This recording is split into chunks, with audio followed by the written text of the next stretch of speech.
Welcome back जी। Last video जो थी उसमें हमने ओवरव्यू लिया था कि फुल फ्लेज क्वेश्चन कैसे सॉल्व करना है। Let's solve a full fledge question, page number 4.66 TS, illustration 52। Starting point, cash flow statement for the year ended 31st March 2023। Cash flow from operating activities, जिसके अंदर net profit before tax and extraordinary items, statement of P and L closing minus opening लेकर हमने start किया, जो कि reserves and surplus में मिलेगा। उसके बाद हमें लगाना है यहाँ पर टिप्पी री। T stands for transfer to reserve, यहाँ पर है नहीं। I stands for interim dividend, भी नहीं है। P stands for proposed dividend, बिल्कुल है। Add proposed dividend,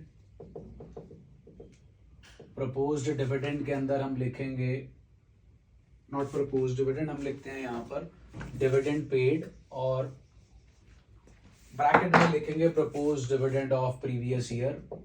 dividend paid, proposed dividend of previous year.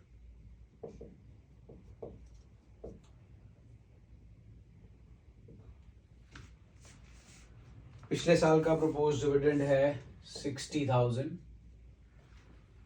यहाँ पर प्रपोज डिविडेंड के साथ कुछ मेंशन नहीं है कि इक्विटी पे है कि प्रेफरेंस पे, तो दोनों इंक्लूड हो गए। उसके बाद next P is provision for tax. उसके लिए हमें अकाउंट बनाना पड़ेगा प्रोविजन फॉर टैक्स का, क्योंकि हमारे पास प्रोविजन से रिलेटेड 3 आइटम्स गिवन है। By balance brought down, to balance carried down. Brought down is opening balance, which is 40,000. Carried down is 70,000. Additional information, tax provided लिखा है। जब कभी भी tax provided लिखा हो, provision made लिखा हो, इसका मतलब हम provision बना रहे हैं। By statement of P&L, provision for tax हमारे पास given है क्वेश्चन में 80,000। 80 and 40 is 120, minus 70 is 50,000. This is to bank account income tax paid. This one is balancing figure. टिप्पी री में हमारे पास ये वाली आइटम जाती है provision for tax made during the year, वो हमारे पास आ गई 80,000। 80, 60, 140, 140 and 1 lakh gives us 2,40,000. This is our net profit before tax and EOI, 2,40,000. उसके बाद adjustments for non-cash and non-operating items में बी पार्ट है items to be added. FIFA DIP आय मिलेगा जी आपको इनटैंजिबल एसेट्स के अंदर, जो कि हैं पेटेंट्स, जो कि 50 से 40 हो रहे हैं। Patents amortised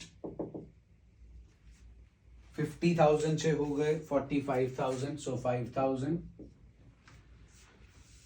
FA loss on sale of building, उसके लिए इट्स बेटर आप जो इन्वेस्टिंग एक्टिविटी में अकाउंट यूज होना है उसका अकाउंट बना लें।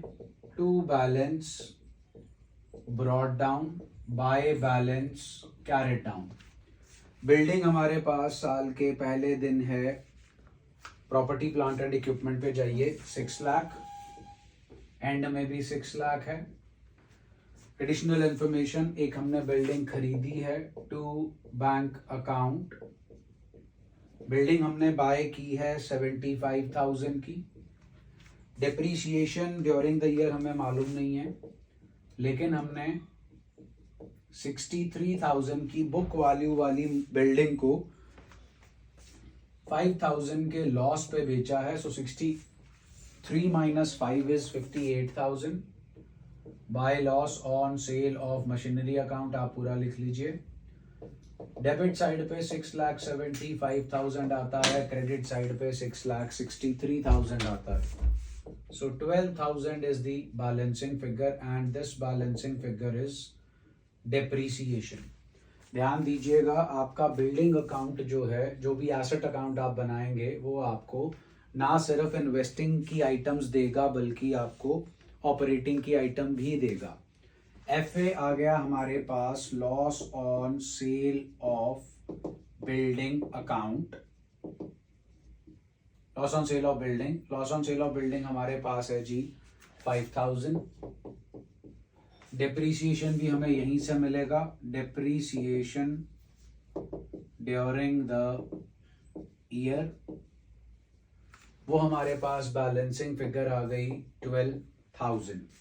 आई stands for interest on borrowings. Borrowings हमारे पास जरूर हैं, शॉर्ट टर्म बोरोइंग्स भी हैं, लॉन्ग टर्म बोरोइंग्स भी हैं, लेकिन किसी के साथ रेट ऑफ इंटरेस्ट मेंशन नहीं है। P premium on redemption of debentures और प्रोविजन फॉर डाउटफुल डेट दोनों ही नहीं है। कोई आइटम हमारे पास इस क्वेश्चन में ड्रिप की भी नहीं है, तो हम स्ट्रेट अवे पहुंच गए 12 and 10 22,000। ये हमें देगा 2,62,000। हमारे पास आ गया C part, operating profit before working capital changes. इसके नीचे आप लिखेंगे A+B। फिर आता है D part, working capital changes वाला सिनारियो। वर्किंग कैपिटल चेंजेस के लिए आपको खुद ही देख लेना है। पिछली वीडियो में मैंने आपको बोला था जो आइटम्स करंट एसेट और करंट लाइबिलिटी में हैं लेकिन इस स्टेप में नहीं आनी है, चेक कीजिए। करंट लाइबिलिटी के अंदर दो ऐसी आइटम्स प्रेजेंट हैं जो यहाँ नहीं आएंगी। शॉर्ट टर्म बोरोइंग्स फाइनेंसिंग में जाएगी, short term provisions, provision for tax है जो टिप्पीरी और अकाउंट बनाने में हमने यूज कर ली है, तो सिर्फ ट्रेड पेबल आएगा, वो आपका जो है कम हो रहा है। ट्रेड पेबल क्रेडिटर्स माइनस होगा, उसके बाद इन्वेंट्रीज बढ़ रही है, माइनस होगा। ट्रेड रिसीवेबल डेटर्स कम हो रहे हैं, तो वो जो है आपके जो ट्रेड रिसीवेबल्स हैं करंट एसेट्स के अंदर डेटर्स, वो आपके वो बढ़ रहे हैं, तो वो भी जो है वो सब्ट्रैक्ट होंगे। तो हमारे पास इस क्वेश्चन में तीनों आइटम्स वही हैं जो सब्ट्रैक्ट होनी है, तो आप यहाँ पर सीधा लेस लिखें और लिखें decrease in current assets and increase in current liabilities. Current liability से ही स्टार्ट करते हैं। Don't use the word creditors, use the word don't use the word trade payable, use the word creditors. Creditors हमारे 60 से 45 हो गए। 15,000 से हमारे creditors जो हैं वो कम हो गए, सब्ट्रैक्ट करेंगे। उसके बाद इन्वेंट्रीज हमारी इंक्रीज हो गई 5,000 से, वो आ जाएगा जी यहाँ पर। उसके बाद हमारे डेटर्स जो हैं वो भी इंक्रीज हो गए, जो हमारे डेटर्स हैं वो यहाँ आ जाएंगे 120 से 195, 75,000 से हमारे डेटर्स जो हैं वो इंक्रीज हो गए। ये 3 आइटम्स हमारे पास थी जो हमने सब्ट्रैक्ट करनी थी। 80 and 15 गिव्स अस 95,000। ये सब्ट्रैक्ट वाली आइटम्स हैं। ई पार्ट पे हम पहुंचे, cash generated from operations before tax, जो कि आएगा C-D। 2,62,000 minus 95,000 gives us 1,67,000. F part less income tax paid. Income tax paid है जी हमारे पास to bank 50,000, 1,17,000 is G part cash flow from operating activities. उसके बाद सेकेंड रोमन न्यूमरल आता है हमारे पास cash flow from investing activities. इसके लिए हमें क्वेश्चन में जाना होता है नॉन करंट एसेट्स के पास। हम ऑलरेडी बिल्डिंग का अकाउंट बना चुके हैं, पेटेंट्स हम कंसिडर कर चुके हैं, तो बिल्डिंग के अकाउंट से हमें 2 चीजें मिलेंगी, to bank and by bank. By bank आ गया proceeds from sale of building, यहां से हमारे पास आया 58,000। फिर आया हमारे पास परचेज ऑफ बिल्डिंग जो कि हमारे लिए आउटफ्लो है 75,000। उसके बाद आप नॉन करंट इन्वेस्टमेंट्स देखिए बढ़ रही हैं। Purchase of non current investments पिछले साल नील थी, इस साल हो गई हमारे पास वो 75,000 की। सो 75,000 outflow 75, 150, 150 minus 50, 1 lakh minus 8, 92,000. 92,000 negative amount is our answer. This is cash used in investing activities. Third हमारे पास आता है cash flow from financing activities.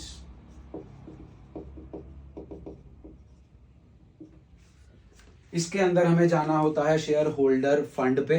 Share capital check कीजिए, आपकी शेयर कैपिटल जो है वो इक्विटी शेयर कैपिटल है और वो 2 लाख से इंक्रीज हो रही है। तो हमने 2 लाख के इक्विटी शेयर्स इशू किए। Proceeds from issue of equity shares, inflow हुआ हमारे पास 2 लाख का। उसके बाद हमारे पास है रिजर्व्स एंड सरप्लस, हम ऑलरेडी कंसिडर कर चुके हैं, हमारा स्टार्टिंग पॉइंट था। लॉन्ग टर्म बोरोइंग्स चेक कर लीजिए, 1 लाख की 1 लाख ही है। शॉर्ट टर्म बोरोइंग्स हमने वर्किंग कैपिटल चेंजेस में छोड़े थे, उसका रीजन था बिकॉज ये फाइनेंसिंग एक्टिविटीज होते हैं। जिन क्वेश्चंस का आपको नोट्स टू अकाउंट्स क्वेश्चन में गिवन होता है, आपको पर्टिकुलर्स में लिखने के लिए उनके नोट्स टू अकाउंट्स पे जाना पड़ता है। शॉर्ट टर्म बोरोइंग्स के नोट्स टू अकाउंट्स पे जाइए। Current maturities of long term date जो है आपका वो कम हो रहा है, 1 लाख से जो है वो नील हो गया। तो यहां पर हम लिखेंगे जी रिडम्पशन ऑफ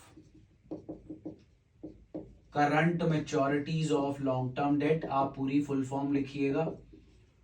वो हमारे पास लॉन्ग टर्म डेट की जो करंट मैच्योरिटीज है वो है हमारे पास 1 लाख की, जो हमारे कम हो गए आउटफ्लो। बैंक लोन 10,000 से नील हो गया, मींस हमने अपना बैंक लोन रीपे कर दिया। Repayment of bank loan. Bank loan हमारे पास था 10,000 का, 10,000 से रीपे हो गया। उसके बाद हमारे पास कॉस्ट देखनी है हमने अपने फंड्स की, जिसमें है propose dividend, dividend paid, proposed dividend of previous year, वो हमारे पास है पिछले साल का proposed dividend 60,000, again an outflow.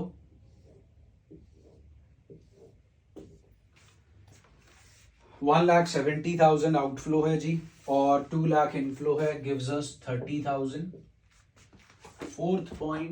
Third point का ही है ये आपका cash flow from financing activities. ये हैं हमारे 3 रोमन न्यूमरल्स जो हमें ऑपरेटिंग, इन्वेस्टिंग और फाइनेंसिंग एक्टिविटीज प्रोवाइड करते हैं। फोर्थ न्यूमरल जो है वो आता है, देखिए पॉजिटिव है, नेगेटिव है। नेट इफेक्ट पॉजिटिव आएगा, net increase in cash and cash equivalent.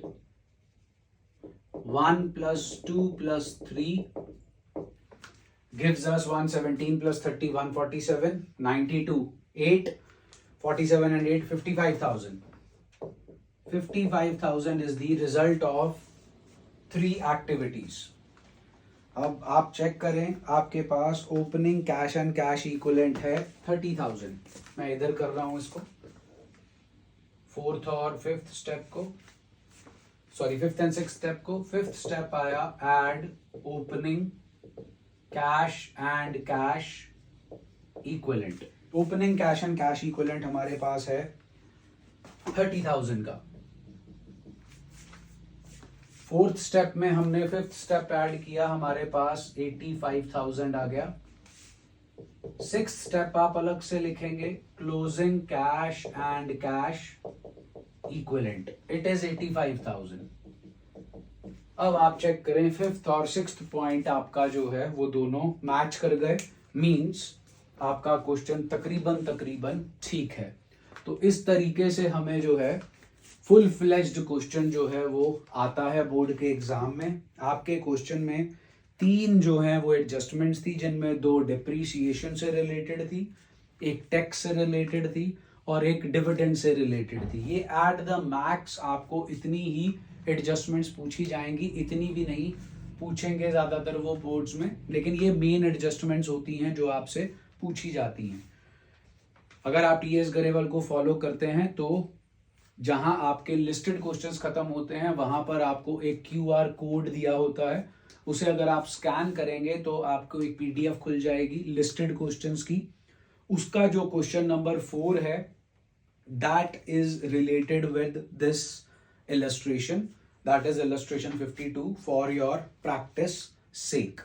बाकी की वीडियोस के अंदर मैं आपको फुल फ्लैश क्वेश्चन नहीं सॉल्व करके दूंगा, बाकी की वीडियोस में हम हर एक इलस्ट्रेशन करेंगे, उस इलस्ट्रेशन के अंदर जो इंपॉर्टेंट पॉइंट होगा लाइक सम वर्किंग नोट्स वो मैं आपको बना के दिखाऊंगा।